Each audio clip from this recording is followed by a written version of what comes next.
There is a massive bubble in the market right now, but not in the place that you might think. In this video, I want to talk about something that is a huge problem that is almost certainly going to have some level of an implosion. But guys, a lot of people have it completely wrong. In this video, I want to break down exactly what you should be paying attention to. And guys, if you enjoy videos like this, make sure to stick around for this whole thing. Like always, make sure to like and subscribe. And that's it. Let's jump right into it. And I hope you guys enjoy the content. So let's jump right into it. And guys, everyone is talking about the AI bubble right now. All the money going into AI and tech companies. And people are calling it the greatest bubble since the dot-com bubble. But take a look at this.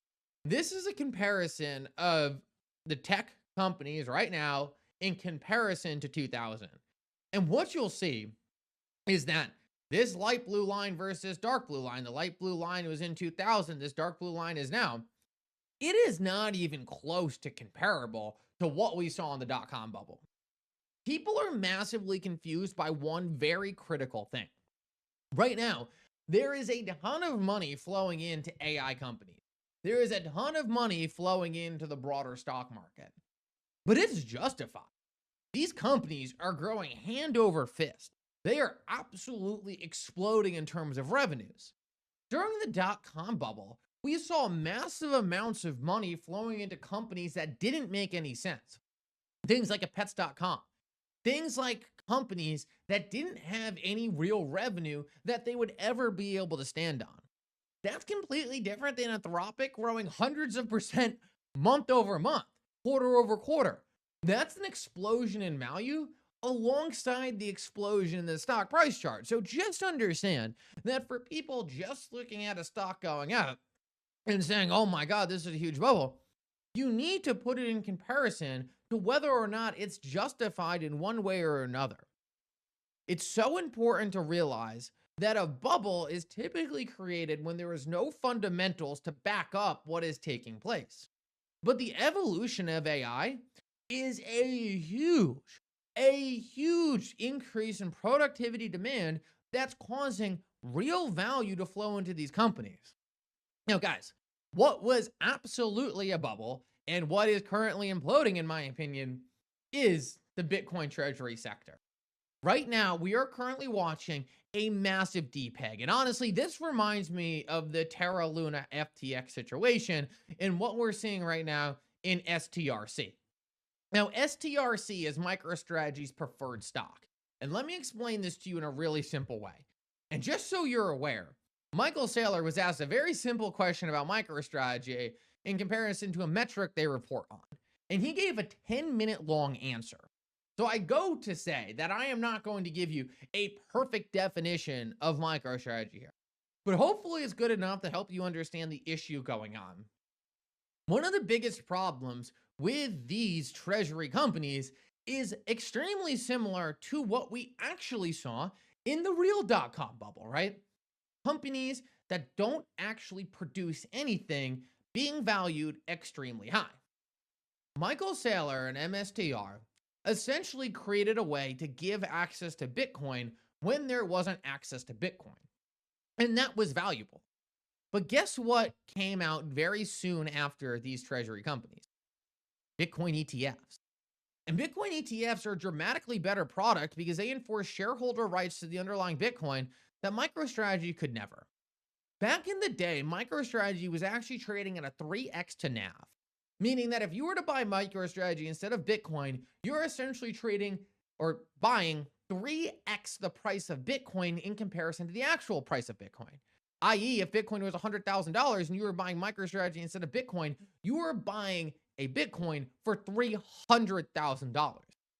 Now, back in the day, Michael Saylor said that was the value of MicroStrategy. Not that you were buying overvalued Bitcoin, but the market was telling you that that premium is showing that MicroStrategy is providing something valuable. Well, guys, the problem is the goalpost has since moved dramatically. And now MicroStrategy is trading at a negative NAV, i.e., you are paying essentially more for Bitcoin than you are for MicroStrategy, which honestly makes a lot of sense because you're taking a whole bunch of risk, right? If you invest in MicroStrategy, you have the potential of never seeing that Bitcoin again or having the right to the Bitcoin because who knows what's going to go on with that company. That makes a lot more sense. But it kind of destroys the value proposition that Saylor was bringing forward. Let me just be clear. Saylor wanted the company to trade at a positive NAV or at a higher market price than the Bitcoin they owned for one reason. It allowed him to print more stock. If MicroStrategy was trading at a massive premium to the amount of Bitcoin they were holding, then essentially they could print money out of thin air by hitting the ATM or diluting shareholders by printing more common equity. The MSTR stock was nothing more than a piggy bank to go pay the preferred shareholders, which is what the dividend is attached to. So let me recap this real quick. MicroStrategy is buying a whole bunch of Bitcoin.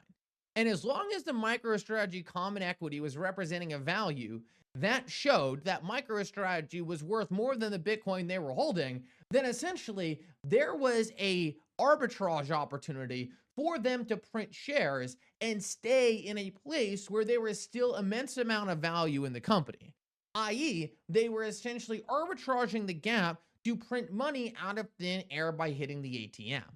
But recently, in the Bitcoin collapse, what we have seen is that MNAV has since gone negative.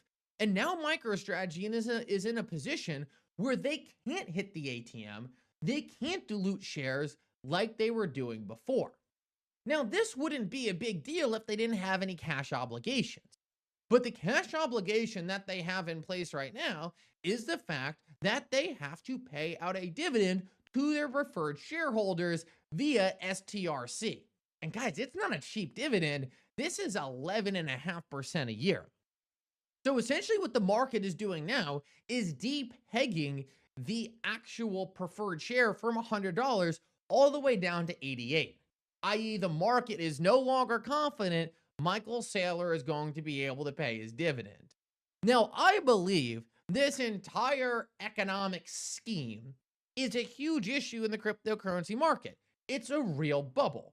The entire premise was that you bought MicroStrategy because you got good management on the Bitcoin and you were willing to pay for that because there wasn't another way to get access to the Bitcoin via an equity share. But now you can do that via an ETF.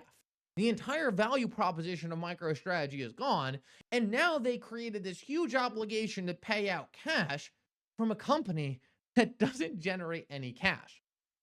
In my opinion, this is an exact correlation to an actual bubble that has since popped in the cryptocurrency market.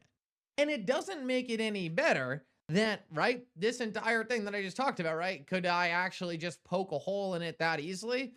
Well, maybe, considering that Michael Saylor himself said that he designed STRC using ChatGPT when ChatGPT first came out. Guys, this is not me making it up. Listen to Michael Saylor here. Michael Saylor literally says right here, you can read the transcript. I'm not going to play it right now. I designed all of these with AI. And the interviewer then goes on to say that you were essentially using ChatGPT, and he said yes. So guys, what we're watching right now is a huge erosion of value in the cryptocurrency market. And to be honest, I believe this is a big reason why we're in the bear market we're in right now. Bad ideas took over the market, and that essentially caused people to have a misunderstanding of what crypto is actually for. The truth is, though, on the other side of this, just like the other side of the dot-com bubble, I believe the real winners are going to emerge. And the truth is nothing is more obvious than the use case of XRP. XRP and the XRP ledger are designed to solve some of the largest problems in finance: settling and moving value. Evernorth just put out a brand new piece talking about the importance of XRP in cross-tokenized asset swaps. That is real value. That is a real use case for crypto, and that is something that I believe is going to be perceived as immensely valuable in the future. The truth is, though, is a lot of people, including myself, thought that the entire Terra Luna FTX thing was the pop of the crypto bubble. And while bad actors were washed out, clearly they all weren't. I put out a post during that event, during the FTX Terra Luna bubble, that the market wouldn't bottom until MicroStrategy disappeared. And I honestly thought that that post was going to come out being true. But the truth is back then they didn't have their preferred equity. They didn't have that obligation to pay out a dividend. And because of that, they were able to stay afloat. But guys, what Michael Saylor did, in my opinion, was poked a massive hole in their ship. Because now no longer are they just a Bitcoin treasury company, but they have a cash obligation to pay out to investors, of which they don't make any cash. What I believe we're going through right now is a cleansing of the cryptocurrency market. I believe what we're watching is bad ideas getting destroyed and going away. And on the other side of this, the good ideas will rise to the top. Guys, the good thing about XRP is it has been through multiple bear markets. It has been through multiple cleansing events. And while the entire cryptocurrency industry is cutting staff, Ripple is investing in companies, raising money, and building out more business lines. On the other side of this, I believe we will reach the utility bull run. But the truth is there's no doubt in my mind that there is still unsustainable stuff going on in this ecosystem. And this is the type of activity that we need to get away from. So guys, everyone's screaming about the AI bubble, but I believe the real bubble is actually staring them in the face. And I believe we're already in the process of the deep peg taking place. STRC trading at $88. That's a massive erosion of premium. You're actually losing money via principal, then you're getting even paid out in the dividend. So these are just products that didn't work. They were ChatGPT designed slop pushed onto the market and unfortunately became the face of the cryptocurrency industry. This is why most people are confused investing into this industry. This is why people don't necessarily see the value of XRP, because they were being pushed stuff that is clearly unsustainable and caused a huge misdirection. In the same exact way as Pets.com diluted the value of Amazon, I believe things like STRC, Stretch, and MicroStrategy are diluting the value of XRP. But the truth is those things never last. Over time, the best technology wins out. And I believe there is no question that XRP has never been better suited than where it is now. Let the stuff that is unsustainable float away. And on the other side of this, we are going to be in one of the biggest value creation events we have ever seen. I know it's not fun to wait, but this is where the real money is made. Don't get caught up with some of these things that don't make any sense. The truth is we're getting closer and closer to the real institutional adoption, where the things that are actually building real world economic value are going to win out.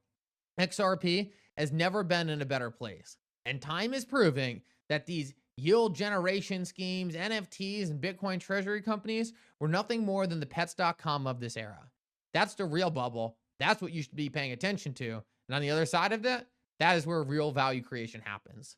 Thank you so much for coming. I hope you enjoyed this update. For now, Mickle out.